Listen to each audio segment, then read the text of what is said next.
We want to reduce the inputs into a system and get a lot of abundance out. That is, I think, a big part of what regeneration is about too. And that's profitability, by another word. And it makes my colleagues in the space feel a little queasy to talk about it that way. But I think that's the moment that we're at too, in terms of how we fund and financialize these changes, is we're going to need to port a vernacular of regeneration into a financial vernacular. And that's how we're going to convince the conventional investors. That's how we're going to make what is now impact, fringe, catalytic, concessionary capital. That's how we're going to make that private equity and venture capital 2.0. Like that's where we need to go. It needs to be mainstream the same way I think regenerative should be conventional agriculture 2.0.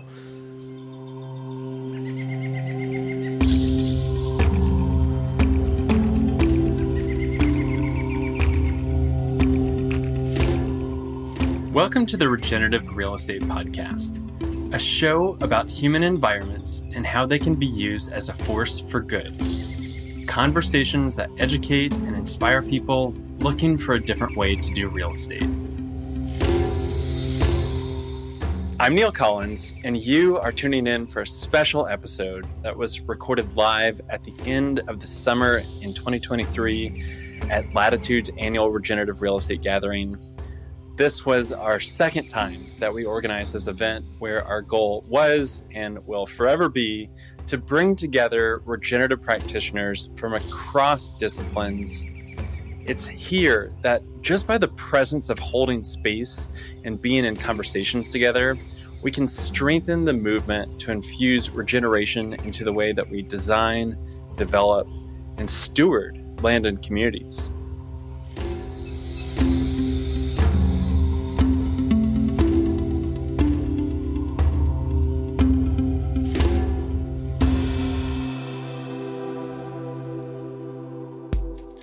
The conversation that you're about to hear is the last session of the gathering. It was a small yet potent panel comprised of true leaders from the regenerative movement that know both real estate and agriculture, for-profit companies and nonprofit organizations. For this conversation, I was joined by David Leon, a partner with Biome Capital and the co-founder and executive director of Farmers Footprint, and Drew Dumsch, the developer behind the Riverbend Farm and the CEO and president of the Ecology School. Our conversation focused on a theme that I've come to realize is extremely important to this movement, and that is around capital. I say that this is important because for a long time now, we've taken our time to really marinate in the essence and philosophy of regeneration. And I found that for many people within the regen movement, myself included, we have questions around the role of capital. And for some, they really see it as a necessary evil. Now, for myself, I think that the real marrow of regeneration is about our relationship with ourselves and our places and within our communities. And maybe the aversion or the hesitancy even around capital is because the mainstream transactional orientation of the real estate industry only sees homes as units, farms as tillable acreage, and places of businesses as rentable square feet. But this is where I'm sensing that the conversation must evolve. There are too many incredible projects that are brimming with potential that have withered on the vine because they were undercapitalized. And I'd like to change this. And I'd like to start by bringing more conversations like the one you're about to tune into to the center stage. By doing so, hopefully we can begin to see more regenerative projects come to life with more capital flowing towards life-giving projects. We're going to be calling these capital conversations on this podcast, and you're going to start to see more of these offered going forward. Now, there's a lot of wisdom and experience wrapped up between both David and Drew, and I think you're really going to enjoy this one. If you do, please be sure to subscribe to Latitude's newsletter. You can find that at chooselatitude.com. And that's where you can learn about upcoming events like our monthly workshop series and our mastermind collective for regenerative practitioners. I hope that you enjoy this as much as I do. Now, let's get into it.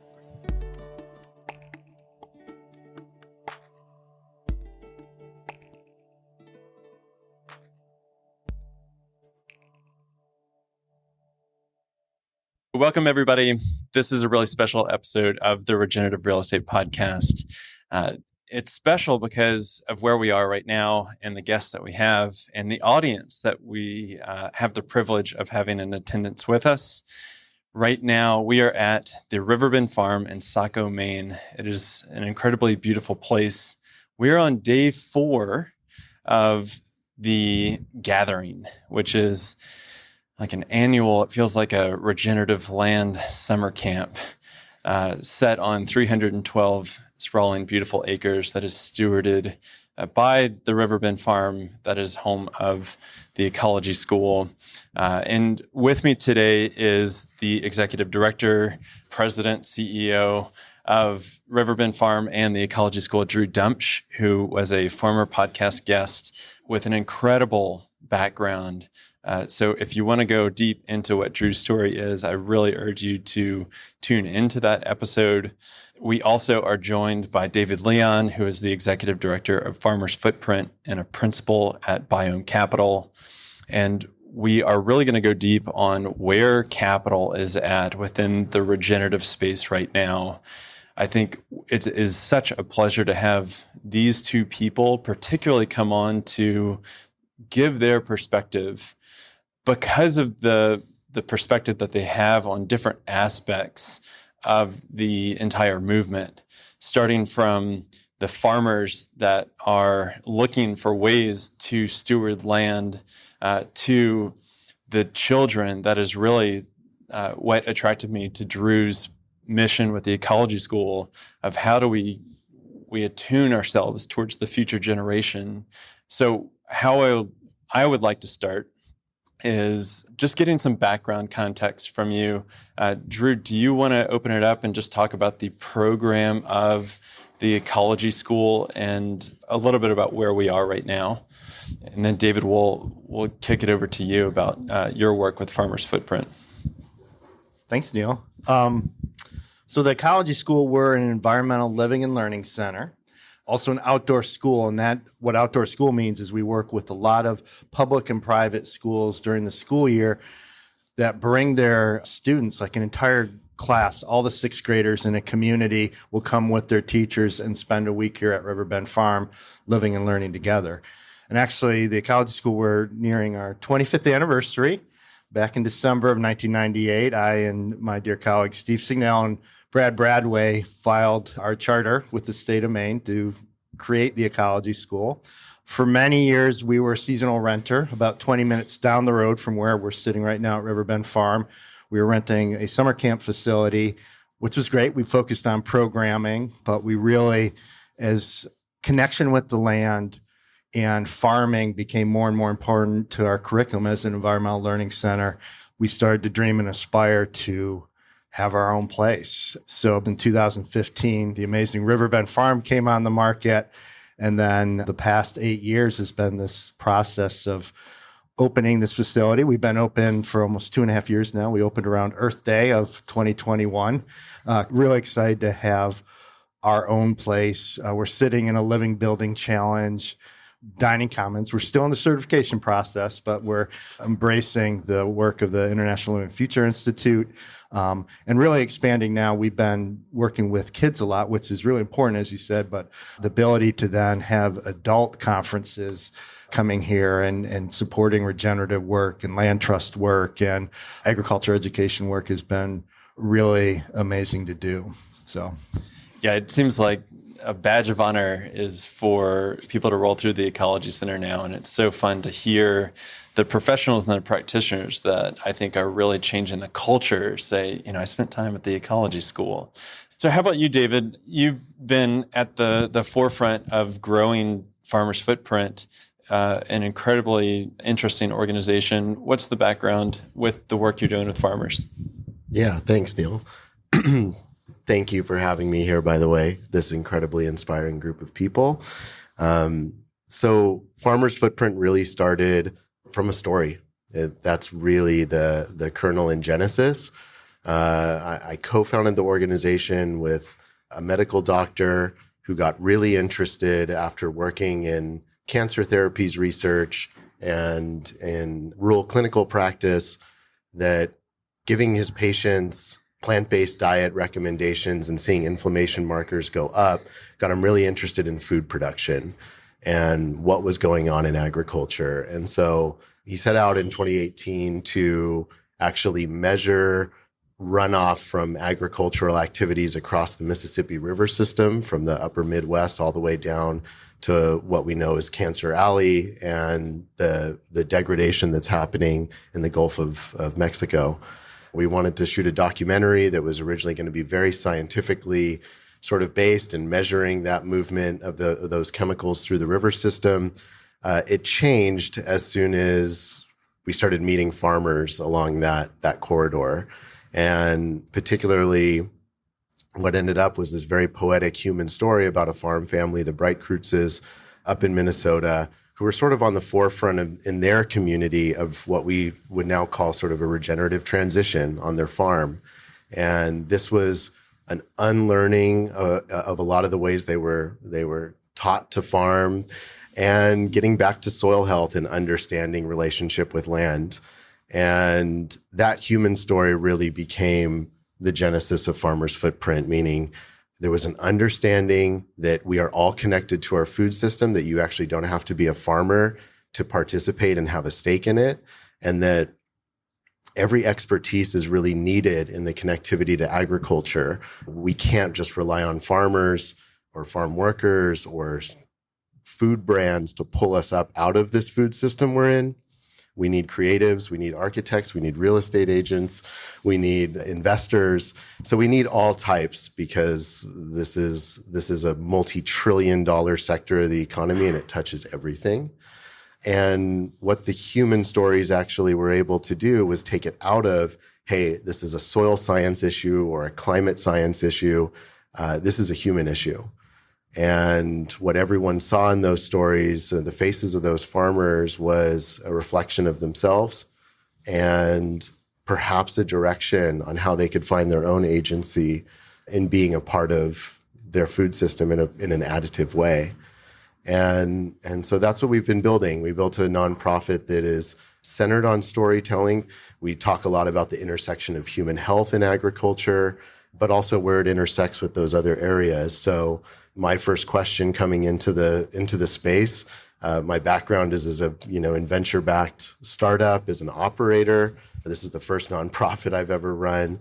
Was how much does it cost to regenerate an acre of land? And that's we're laughing because that's a question that I still don't have a good answer to, and I don't know that anyone does. And the reason has been throughout this conference is that regeneration is place-based, regeneration is relationship. And so that's been an exploration. I think that the universe is made of stories and not of atoms. And that's one of the sort of underlying ethos of the work that we do, is that we can find solution through community. And in order to build community, we need to be talking about something that's accessible to everyone. And I think stories have that power. So then briefly, out of the nonprofit, because all of this expertise was flowing in, touched by these stories, we've sort of created an ecosystem of other avenues to spin off. And we'll talk a little bit about structure of nonprofit and what that actually enables. It enables spin-offs of interesting incubation ideas, things that could be for-profit companies. And Biome Capital was started because a whole lot of capital allocators across different disciplines came in and said, how can we contribute our expertise to this transition? And that began as an informal group of people, private equity folks, CPG folks in the food space, institutional investors. And we started charting a path for what a fund might look like that invests in bioregional food systems. And that's been, again, one of the offshoots that the nonprofit platform has provided. We have a lot of ground to cover. And this is the really fun part, is that we're in a time that we're moving through a lot of buzzwords, a lot of criticism, armchair critics talking about ESG isn't enough, patient capital, impact investing, philanthropy, and we're playing around with what are the right models to support regeneration. Is it nonprofit? Is it for-profit? But what comes out of that is that it is a very blended, sometimes complex way to chart what do we do? How do we move through this? How is it digestible? How do we get those stories out to the right people? Drew, I want to kick it back over to you. We're in this incredible facility. You took on arguably the most rigorous and aspirational green building designation. So that's the role of a real estate developer. You're also trying to get another organization through COVID that you're predicated upon kids on campus. And I want to know what that's like to go out to talk to donors and to other organizations to say this is not only what regeneration is, but this is what we're trying to build here, what that journey has been like. I think it'd be helpful, like the money trail, and it's interesting, is a nonprofit that really is embracing regeneration as our mission and our practice. To go all the way back 25 years ago, how did we start a nonprofit? Well, my colleague, Brad Bradway, was actually the executive director of Ferry Beach Park Association, which is the site we're renting. And he pulled me aside at one point and said, how about you start a new nonprofit? And I was an educator. I said, what? He said, I think you've got vision. And what Brad did is go out and get 6 individuals to do 3-year certificates of deposit, $10,000, 5%. For a while, when I told this story, even a couple of years ago, like back when it was 5%, now we're back to you can get 5% from a certificate of deposit. But there's an inherent amount of risk that 6 individuals believed enough to put up $10,000 of their money to start a new nonprofit. So right there, that was relationship. That was building relationship. But the interesting thing about an environmental living and learning center, we're different than a nature center in that it's not pop in for a couple hours. The best work we do is people living and learning together, as all of you in the room have been doing over the last couple of days. It's the meal time. It's watching the moon come up over the trees. And from a business standpoint, outdoor schools, environmental living and learning centers, we make money off the room and board. And it's interesting, if we can put what we say heads in beds, if people are spending the night, we actually do pretty well. So for being a seasonal renter at Ferry Beach from 1998 up to 2018, for almost 20 years, we actually, the majority of our income, even though we're a nonprofit, was earned income. That factors in because when we started to aspire to buy our own site, we were able to have a balance sheet that said we actually paid for our rent. And we were actually at that Ferry Beach site. By the time we left, we were paying $200,000 to rent the facility for just 12 weeks, Monday to Friday in the spring, and 10 weeks, Monday to Friday in the fall, plus staff housing. I remember we were at meeting with the guy at KeyBank, and he said, what's that $200,000 beyond rent? Because it can't be all rent. I said, no, it's all rent. He said, and you're paying for that with your earned income? I said, yes. He said, you're going to get a really good loan as a nonprofit. Having said that, though, commercial rates, especially since we were doing living building, to build a campus at a site was going to be a lot of money. And thankfully, we found out about the USDA Rural Development Community Facilities Loan. And a lot of people aren't aware of this loan, but you can get really a 40-year loan at low interest. And when we started working with USDA, it was like 3.5. Then it went all the way up to 4.25. But when we closed our loan in the depths of COVID, we ended up locking in at 2.125% for a 40-year loan, which was a game changer for us as a nonprofit. And that's really what helped build this campus, that we were able to buy Riverbend Farm, the original 105 acres, and then we just recently bought the abutting property. But the original 105 acres we bought for $1.5 million. And in part, we've talked, even Ian last night was talking about land trusts, the fact that the majority of the property was under conservation easement, brought the asking price down. But being able to buy the property, do the master planning, and then do construction, the overall project is a big price tag, $14.1 million. And when I say that, people assume we raised all of it, and that just wasn't going to happen. We did a capital campaign feasibility with actually a national company, CCS, that has offices all over. They said we'd raise $2 million. $1 million would come from foundations, which was bad advice because foundations have completely pulled away from funding capital. A lot of foundations won't fund capital anymore, just programming. And our rationale is like us having a site, because the ecology school is the community, it's the people, but we needed a place. And, foundations were not willing to help. Most foundations weren't willing to help with the actual building the campus. So basically, USDA was going to take so long to nail down the financing that we were actually able to work with this amazing rural development financing institution in Maine, Coastal Enterprises Incorporated, CEI, and they actually even do work out of the state, but they served as kind of the bridge loan to make sure we could buy the property. And really, we timed it in terms of real estate. If this property had come on the market during COVID, it would have been gone in a heartbeat. Some, investor or lawyer from Boston or New York would have snapped it up. But in 2015, we hit it at, for some reason, gentlemen's farms and high-end, farms were not as hot a commodity for people who had the money to buy a property such as this. So having the USDA financing and then having CEI help us really was important. So the breakdown of the 14.1 million was 8.6 million from USDA, credible rates. CEI actually relent. They had community facilities loan money that they relent to us, not at 2.125, but it was a 35-year loan at like 5.75, still way below commercial rates, which left us with the capital campaign of 3.6 million, which was definitely more than we were told we could raise, 2 million. But really, that capital campaign was about family and friends. It was about a small handful of foundations that were willing to do capital, making a relationship with some business sponsors, and then a lot of family. Like some of you stayed in the north wing of our dormitory. It's called the Norma Harrison Wing. That's my grandmother. She's my nature inspiration that inspired me in part to start the ecology school. That was family and friends raising money in name of Norma, or we call it the Normatory, to honor her. So that's really how we did, and we exceeded what we were told we could raise.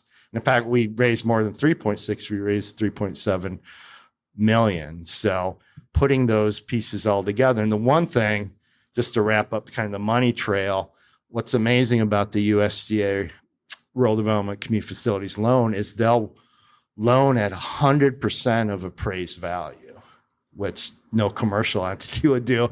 So we're very excited and we were already working with Coastal Enterprise Incorporated. We are confident, based on our master plan and the estimates, we are going to get a $10 million appraisal. It's going to be great. Came back at 8.6 million.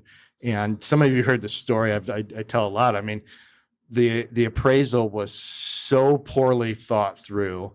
One of the comps was because we were building a dorm. They had a Days Inn in South Carolina that had been converted by a charter school into a dorm, and that was the comparable. And here we were doing living building challenge, cutting edge. And of course, we appealed the appraisal, didn't get anywhere. And unfortunately, that really hurt. I mean, that put a wrench in the works that we needed 10 million. They gave us 8.6. But thankfully, CEI, as a rural development financing institution, they were in it for the long haul, and they turned right around, and they were the bridge loan to close that gap between the 8.6 and the 10 million we really needed. So that's kind of the money trail. And you make it sound so easy. And the theme that I see across the industry is like, you're talking about different capital sources, and lingo, it's what does the capital stack look like? Getting really comfortable with how this comes together between debt and equity and different faces of what those might look like. One thing that you had talked about that I found particularly interesting is that philanthropists didn't want to fund the capital improvements, just the programming. And I'm curious for you, David, putting out this message to a national and international audience that has certainly attracted donors and philanthropists. First, how do you deploy that money to support farmers? And really, what do you see those money sources saying, yeah, we want to do this or we don't want to do that? What's your perspective? Yeah, I think what resonates about that story is the mindset that you bring to the model that you're trying to get across. And there's a lot of tunnel vision around what a nonprofit is and what it does and how it operates. My background, having never worked in nonprofit, was sort of this adoption of, well, we're going to be mission centered, but we're going to be venture driven, meaning I'm going to be taking in my lived experience and the expertise that I know in my team and funnel that into an effort that will fit within a charitable purpose, that will fit within an organization whose existence is predicated on adherence to this mission. You know, what goes against the complexity of that is, well, what does everyone else think a nonprofit should do?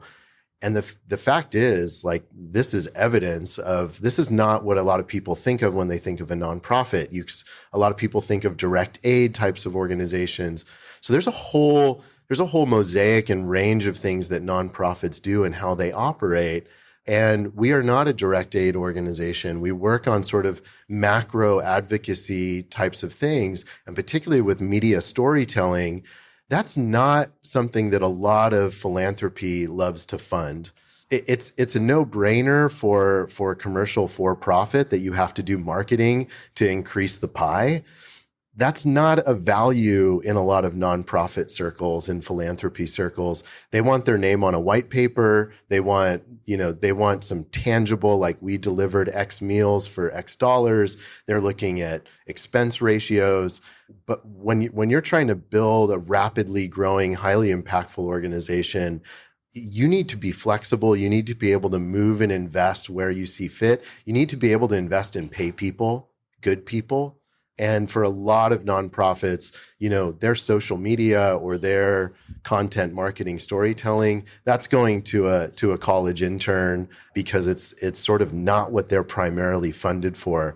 So we actually raise very little capital from big foundation or typical, like, I didn't know how to write a grant coming in. I never written one.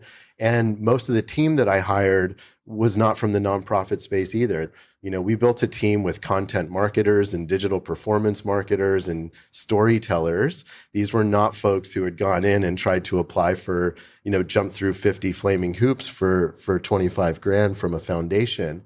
So actually the bulk of our fundraising was built on a large audience with an average donation of $33. And we did that by trying to deliver a tangible value and a change in people's mindset. And they were getting that from the stories. And we still to this day struggle. It was one of the questions I put up on the board was like, how do you put that in an impact report? When you're affected by a story and you decide to change your entire life towards building towards that mission and change that you were affected by, what is the metric for that? That's human potential. Like, how many souls can we get putting everything towards a mission? A story can do that. But that's not invested in philanthropy. So we had to figure out sort of a different way. And I appreciate the creativity that some of the best nonprofits do, where they're really trying to do something that doesn't fit within a preconceived notion of what philanthropy is and how it operates. That's where you're getting a lot of innovation. And that's where you're thinking of spinning off businesses and program revenue. Nonprofit is just a tax designation. It's not limiting what you can do. All it's saying is, I can't get distributions on any profit. That doesn't mean you can't run a profit. You need to be sustainable. You can't spend every dollar that you have and start over every single year. That's a really tough way to run a business, and it's going to wear you down. That's why we have burnout in nonprofit, because we feel guilt about making a profit. And the fact is we need business models in nonprofit. That is, I think, a big part of what regeneration is about too. We want to reduce the inputs into a system and get a lot of abundance out. And that's profitability, by another word. And it makes my colleagues in this space feel a little queasy to talk about it that way. But I think that's the moment that we're at too, in terms of how we fund and financialize these changes, is we're going to need to port a vernacular of regeneration into a financial vernacular. And that's how we're going to convince the conventional investors. That's how we're going to make what is now impact, fringe, catalytic, concessionary capital. That's how we're going to make that private equity and venture capital 2.0. Like that's where we need to go. It needs to be mainstream the same way I think regenerative should be conventional agriculture 2.0. So we're so busy trying to segregate it with our language into something that is different or new. It is new, but it needs to be the norm. And the sooner that we can start to normalize the vocabulary around it, the sooner we can start to speak the same language as the banks and the investors who are going to be funding this, the better off we're going to be. And even if that's a temporary effort, and we have to start putting values on things that don't feel like they should have a monetary value, like that's what it's going to take to push them forward. David, I'm so just using the term normalize. That's a term I use all the time, because even when we have the students here, what we serve for meals, we're normalizing different types of eating and where the food comes from. The idea of offering pleasant, memorable, joyful experiences that are new, and then it makes it feel good and normal, is huge. And I've heard a lot about, we've been using the term like, we need new stories. And it's often hard when you're working with a foundation or philanthropist. When they're talking about like data, they're acting like they're not operating under a story. And there's a definitive, like appraisals. That is about a story of putting together data and saying you're fundable or you're not, or this is how much money we're going to fund you. And we need to really radically shift that. So whether it's an appraisal or philanthropy or foundation, they start wanting to fund what I think is a movement. I think regeneration is a movement. It should be a movement. It has to be a movement. And getting people to embrace that movement, have it feel normal, start to feel normal and something that can be a part of their life, is huge. And I think that's a huge part of like the work you're doing, the work we're doing here at the Ecology School, is rapidly norming what needs to be done and taking the urgency of the moment. And you would use the term agency. I love that. Shifting from urgency, which can often land us in panic or despair, taking urgency to agency, that's a joyful agency and a creative agency, doing regeneration. There was a term that you used yesterday, David, that I jotted down. I think it was practical advocacy. Was that it? Maybe practical activism. Practical activism. And I want to switch from philanthropy over into working with investment groups that have probably been captivated by those stories. And they're trying to find a way in. There's not a lot of people that can really speak into that, of what does this look like? There's a lot of complexity. How do we enter? Who's the right intermediaries for that? So can we go into the biome capital side of things and just hear what the conversations are taking place behind closed doors? Well, I just want to level set first. I think it starts with empathy. In the nonprofit, we took as a core value that we were not going to demonize anyone for what they were or were not doing today. We were not going to demonize a farmer for spraying glyphosate all over their field today. We were also going to hold in that a notion of progress over perfection was the most important thing that we can do. Because farmers, when you're asking a farmer to make a change on their land, that's a huge commitment. And there's a lot of risk associated with that, whether it's internalized risk or it's literally they know that there's going to be risk on the field for doing that. They're going to face insect pressure around this certain time. And that's when we go and have to spray the field. We're going to lose the crop, right? And so the empathy comes in for, I tell, whether it's a challenger brand coming up that's like trying to get some advice or wants to partner, or a farmer, like we can't, even as consumers, expect the companies that we follow or the farmers that we're buying from to just flip a switch and be Patagonia. Like, we don't need Patagonia levels of perfection tomorrow. We need you to make a small change today and see that benefit for yourself. And that's really gotten us a long way. It's gotten us invited into places where nonprofits don't normally get to go. And that's because we're not there to make a villain out of anyone. We're there to work with you on what the next step for you is, whether you're a giant agrochemical company or you're a small challenger brand and you're like, well, I'd love to have this compostable mushroom packaging, but I will go out of business because it's extremely expensive. You're not serving anyone if you're going out of business. So hold off on that. Go ahead and go with the plastic bottle for right now and work on other ways that you can start building up to that. So empathy across the consumer, across the supply chain, that's where it starts. And similarly, when we're going in and it's like, I hate to stand up here and say we need to have empathy for where Goldman Sachs is today, but they are at a place in their journey as well. And we need to recognize that. And that's where a lot of investors are. They've come up and been successful. You can call it, a lot of them has sort of won the game, right, of the old model of capitalism. What they've done has worked very well for them. Don't come in and tell them they're wrong on day one.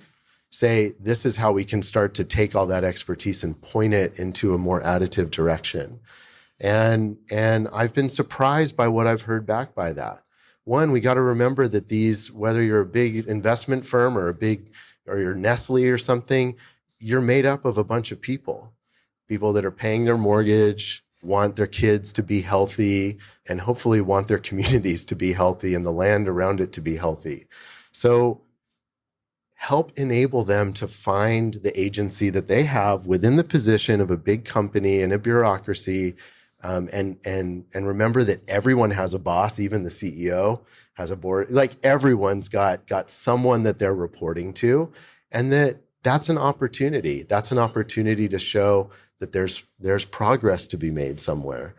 And so I've been surprised, frankly, at the level. I've talked to CEOs of very large multinational, food companies that do atrocious things around the world, frankly.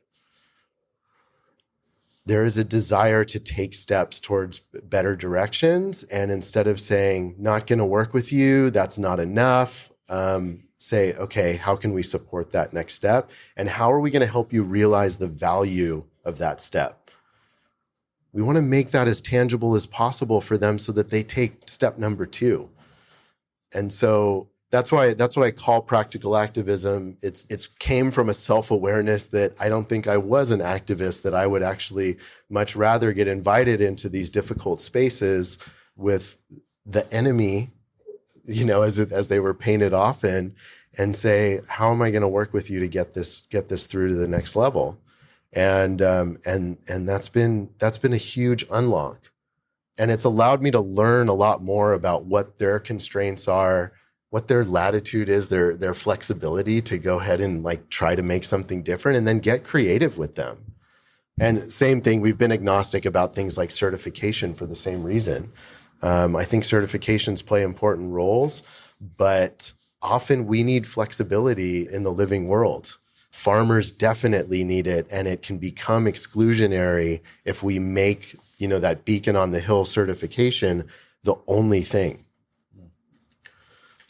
It's interesting that, and talking about the certification, because I've been trying to get more active with the International Living Future Institute, because I think this kind of work, real estate agents, educators need to be part of their work. And I was at their annual conference, the Living Future Conference in May, which was in Washington, D.C. this time, which is interesting, policy central. But Lindsay Baker, the ILFI CEO, was kind of echoing those words, and like, we can't expect everyone to do living building challenge, but we can serve as kind of like a beacon for change and share the process and the holistic approach. And I think too, I mean, I like to think like actuaries, insurance companies are our allies because they just crunch the data. I mean, they were years ago, they were saying, we can't keep insuring houses right on the edge of the ocean. It's just the data's there.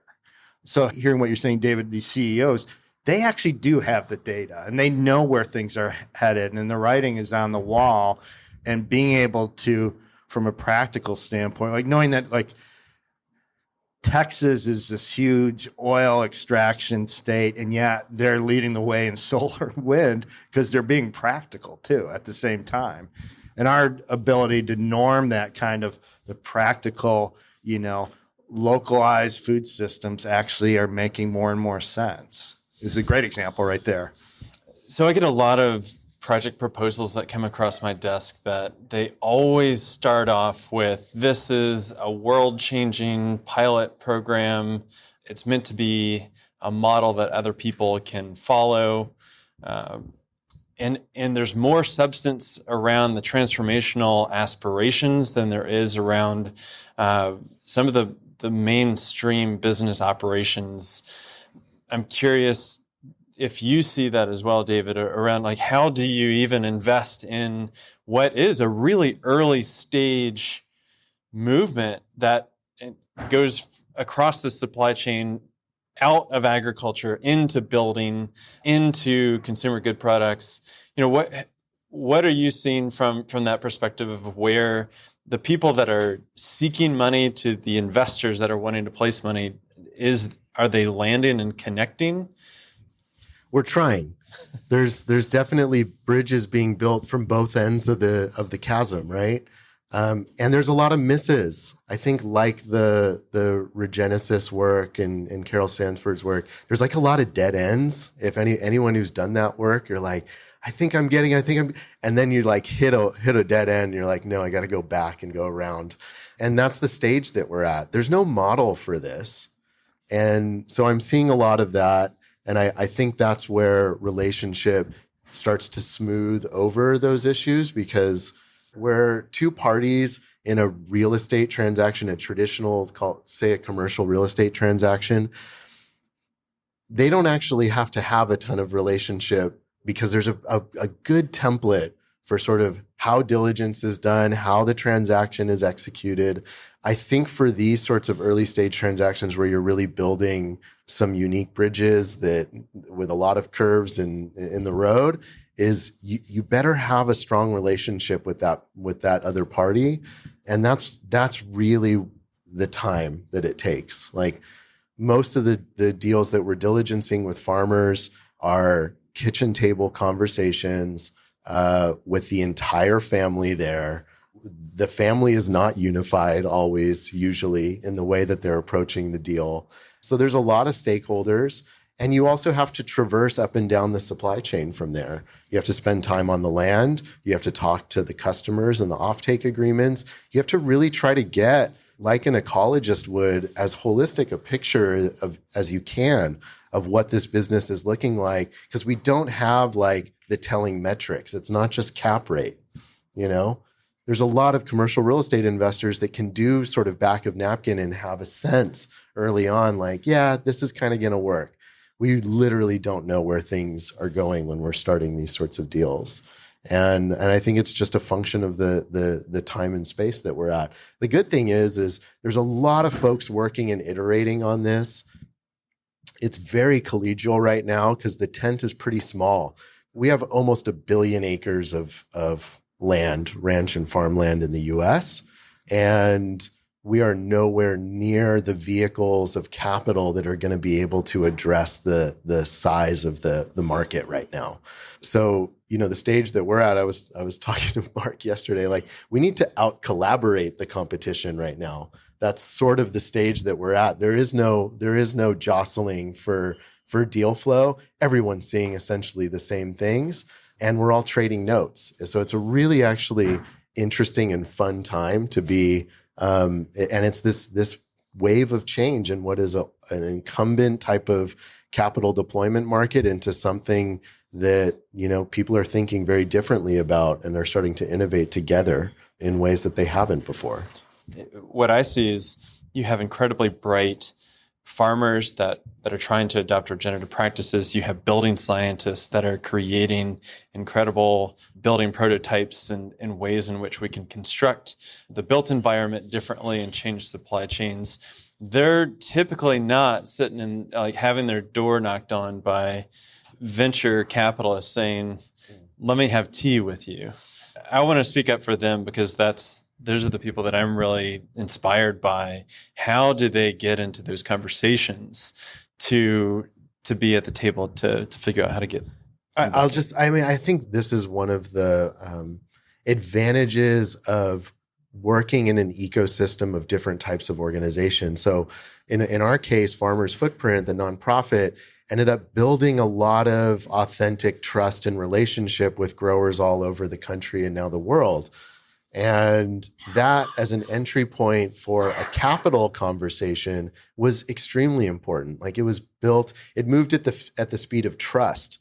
So it was never Biome Capital knocking on your door going, do you want to sell some equity in land and convert to regen? It actually started with probably that farmer seeing 10, 15 stories of other farmers all around the world, other aspects of the food chain, and going like, wow, like this is working in all these different contexts. This is something I want to explore, and I'm going to need some advice on building a capital stack around that. And by the way, it's not just capital. Like, we need creatives, we need technologists. Like, the farmer is interested in all of that stuff. At Farmers Footprint, we ended up building a creative agency for farmers, essentially, because we knew that we weren't going to be able to tell a story of enough farmers. How do we build capacity in those farmers to tell their own story? And so we ended up building education and support around building a website, having a social media presence, even just the act of getting portraiture or video taken of the farmer, with these beautiful moments of a farmer seeing themselves in their field doing their work for their first time with a beautiful photograph was like world changing. So it's, it's not just capital that they need, is my point. They actually need to see what they're doing in the context of the larger system. And it wasn't just growing food. It was who they were in their community. It was how they were showing up for their family. All of those things sort of mix into this conversation to get them ready for, the nuts and bolts of capital. David, what you're describing right now, earlier in the conversation, you had mentioned how our impact is often quantitative.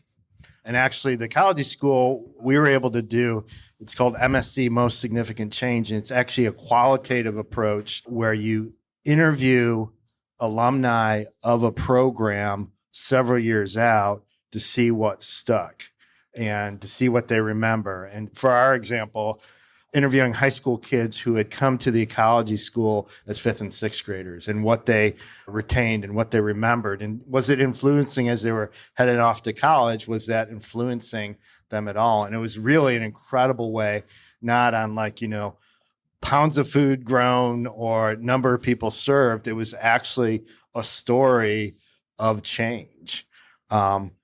And I think hearing you describe this kind of like connecting in with capital, but a lot of it's been network to network work. And I was totally influenced, Stanford coming out with the Stanford Innovation Review, their collective impact over the past decade, this idea of moving beyond just networking, collaborating, actual collective impact.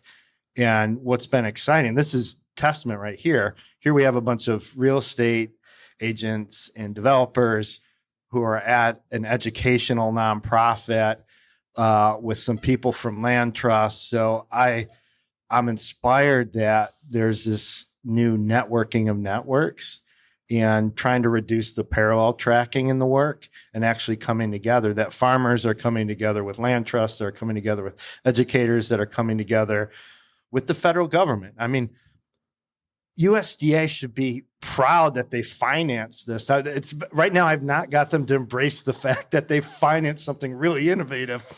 Having said that, we've got 36 USDA administrators coming here for an overnight retreat in a couple of weeks. And I'm so psyched because this is definitely pushing their boundaries. They're like, are there hair dryers in the room? That kind of question. But like, we want to get them here. And I want them, when I do a tour for them, I want them to feel proud that there was a federal structure that funded a regenerative learning center and to get that out there. And I don't know if they're, getting even the federal government and state government when they do good work to get it out there and promote that it is possible. Yeah, there's something to the straddle that is really important. We talked about the hyphenation at some point this week. I go back to language too. In English, at least, this is not true for all languages, but in a lot of Western languages, we're really good at naming this, and we're really bad at the space between those things. We don't have good vocabulary to describe relationship. We tend not to think in it because that's language shaping our thinking patterns, right? So it becomes really powerful. And this is what I see happening at events like this, where you're applying sort of living systems philosophy to something like real estate, or we apply it to storytelling, or it's a doctor stepping into the field and telling a farmer, hey, the way you steward your land has profound health consequences for my patients. Like, did you realize that? That might not be a position that a farmer had ever seen herself in before, right? And so the work that is being done here, all of you wrestling with these really challenging sort of dualities, is the work of straddling those worlds. And that is the description of the space between that we're after, right? And it's the reason storytelling works really well, because we can capture those qualities without naming the this and the this. We can capture an ecology instead of just a taxonomy. And I think that's the most important work we could be doing today across every sector. So it's been super fun to witness it, and inspiring to witness this in the field of the built world.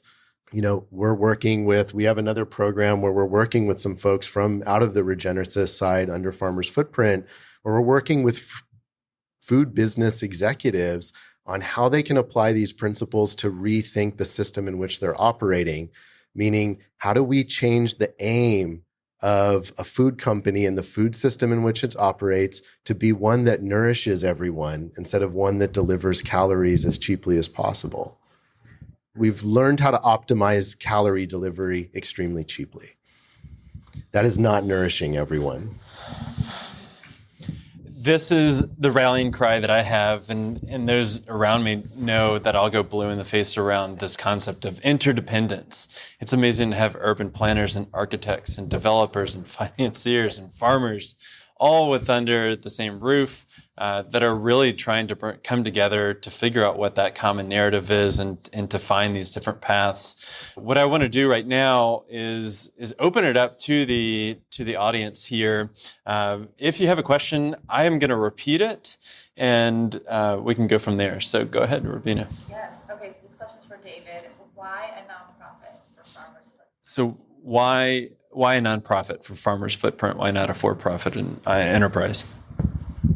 So when I say I fell back asswards into it, it's true. Like, we didn't have some grand strategy. We shot a documentary and then we put it on the internet and we fell on nonprofit. I'm really happy that we did, even though it's been challenging, because actually nonprofit has a lot more breadth than we give it credit for. There's a lot you can do within a nonprofit. And the business community that we formed with Renourish Studio, we charge those companies in the same way that Drew is charging for beds. So it's not about just having your hand out all the time, but it does provide an interesting platform for trust and authenticity. Now you have to follow through on that. That doesn't mean you can just use that structure and say whatever you want. It provides a good creative restriction. It says, like, is everything we're doing in alignment with the mission, which the IRS has deemed to be charitable? And that's a really good guard.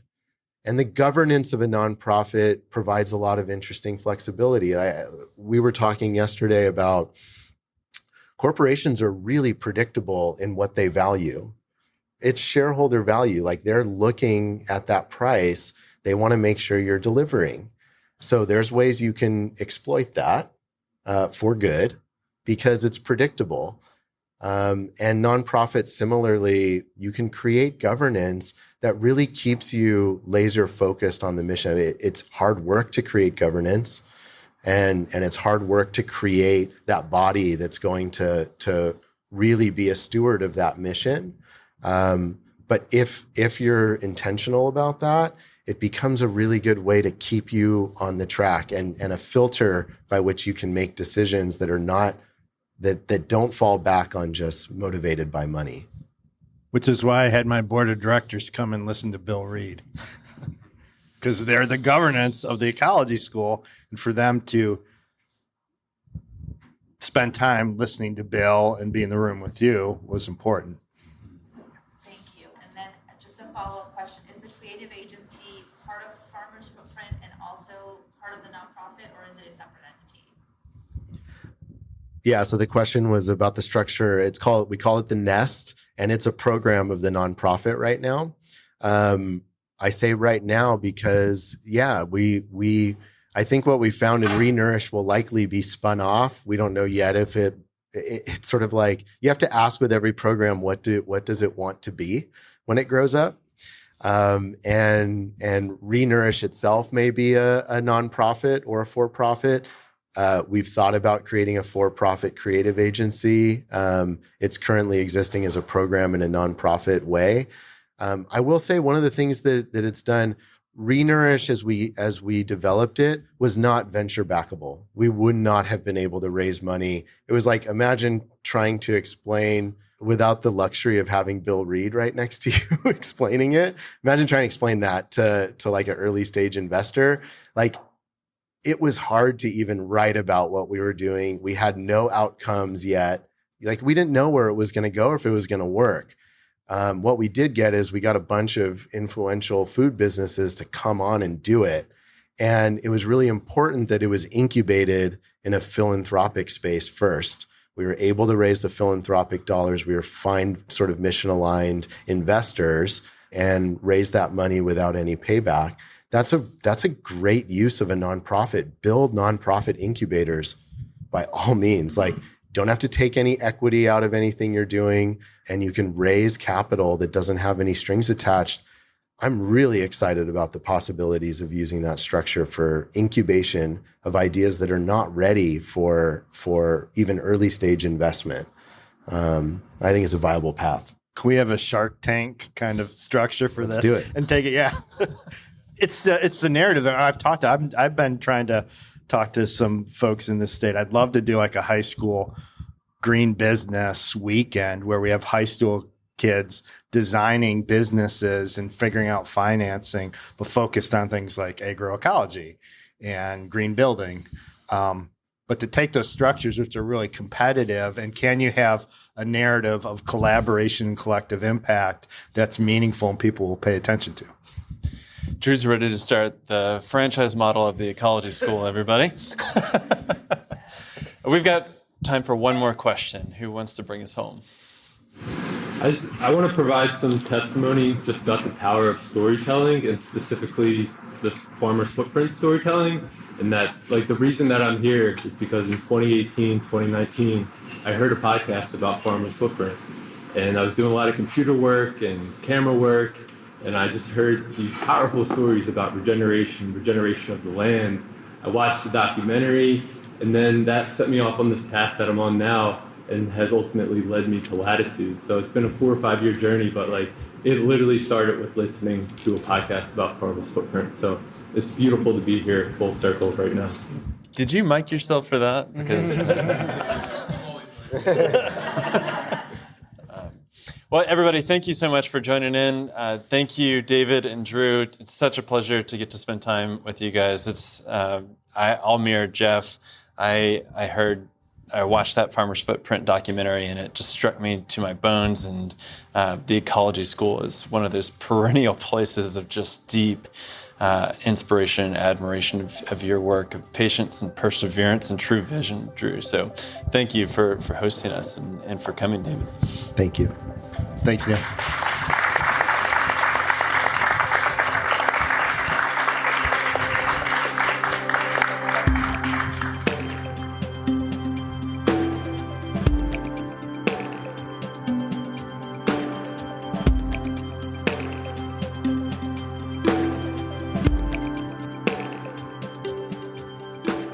If you want to follow our work at Latitude, you can follow us on Instagram at latitude.regenerative.re, and mine is at I am Neil Collins. We inherently believe in the potential that comes from connecting value-aligned and purpose-driven people together in community. That's why I encourage you to join our mighty network and introduce yourself to the other people working across the globe to advance a more regenerative, resilient, and beautiful world. Here, we want to know what you're working on and what inspires you. Through this platform, you can attend live events, take courses provided by our podcast guests, and create connection with other people and businesses that share your same passion. To join, find the link in our show notes or visit our website at chooselatitude.com.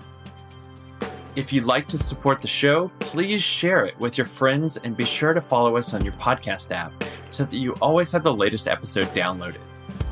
Another way to support our regenerative field building is to leave us a rating and review on Apple Podcasts.